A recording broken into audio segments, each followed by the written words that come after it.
تغفر ذنوبك ولو كانت مثل زبد البحر.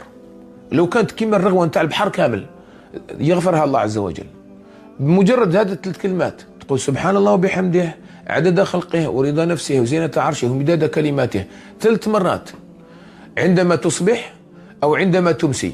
تغفر ذنوبك ولو كانت مثل زبد البحر. لو كانت كيما الرغوة نتاع البحر كامل يغفرها الله عز وجل بمجرد هذه الثلاث كلمات. هذو 3 مرات تعاودها تاخذ منك 10 ثواني، الذنوب كلها تغفر.